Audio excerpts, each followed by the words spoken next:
Yeah, we all want our kids stimulated and smartened up by toys. And if you have young kids, for sure you know Blue's Clues, right? Two of the women behind one of Nickelodeon's biggest shows are now rolling out their own line of educational programming, toys, and books for kids. Well, is the children's market recession-proof, or will the company be searching for profits? We're joined now by Samantha Freeman and Angelo Santomero, the founders of Out of the Blue Enterprises and the co-creators of the show Super Why. Ladies, great to see you both. Thank you very much for being here.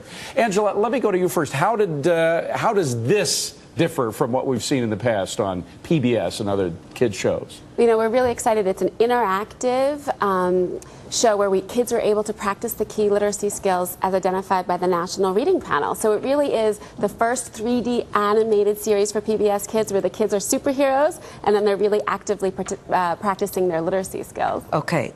As a parent, I know that everybody out there will spend anything they possibly can to make their kids smarter, to give them that so-called advantage. And of course, kids love to play with toys. But Samantha, you as an executive who really oversaw what Angela co-created, which was Blue's Clues, a huge smash hit, was very interactive, you know, getting kids to repeat things. How is this different, and how do you hope to make this an even bigger hit?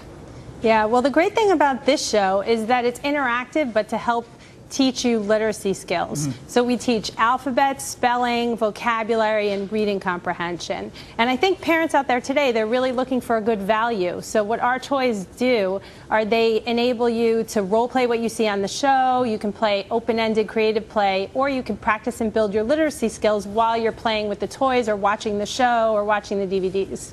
Now, Nickelodeon, of course, is a for-profit institution. A lot of these shows and then the toys that relate to the show started on PBS, a nonprofit institution. I'm thinking, of course, of the Muppets, the ones that started it all. Does that change the strategy at which you roll out some of the products? Because they were essentially rolling it out for free on the taxpayer dollar. Yeah. Well, I think that consumers at home, they don't really distinguish between what's commercial and what's public television. But I think from public television, we come from a really good place. It's about putting the education first, but we want to do it in a vehicle that kids are going to be engaged in. And that's why we have 4 literacy-powered superheroes, so that kids at home can really identify with one or more of the characters and really get involved in the show. But I think from, you know, whether you're a kid or a parent at home, you're really just looking for quality entertainment. Angela, you had an opportunity to start all over again. You've got some of the toys here from Super Why, and tell us a little bit about some of these that are on the table, and explain to me how you changed and altered what you had already learned at Nickelodeon.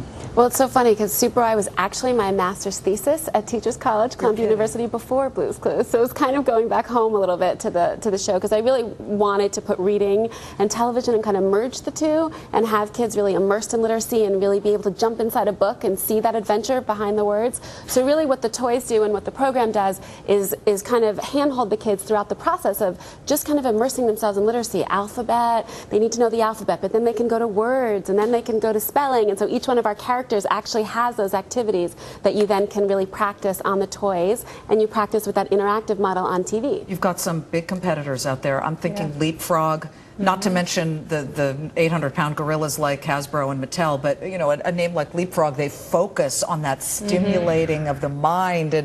And how do you've got a partner as well that's publicly traded, RCRC. How do you sort of strike the balance between letting them have some fingers dipped into the pie here, but you keep creative control, Samantha? Right.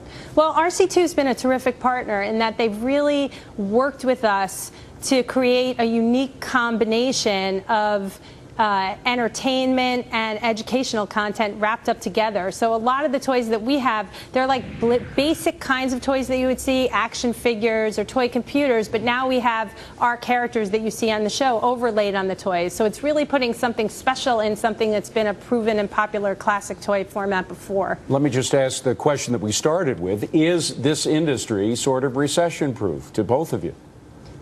Well, I think so. I think parents are willing to spend more on their children, and what we hear is that they'll cut back more on things for themselves, like they'll cut back on vacations or dining out at a restaurant so that they can still buy for their children. And again, it's about looking for value. So if the toys last longer. Well, I think that they want to be the characters, you know, and when you get your kids that excited about words and learning and reading, I think that, you know, parents really want to support that. I just can't believe you turned your thesis from Teachers College into a money-making deal. You can pay off your debt. Great. great. That's good for you. Samantha and Angela.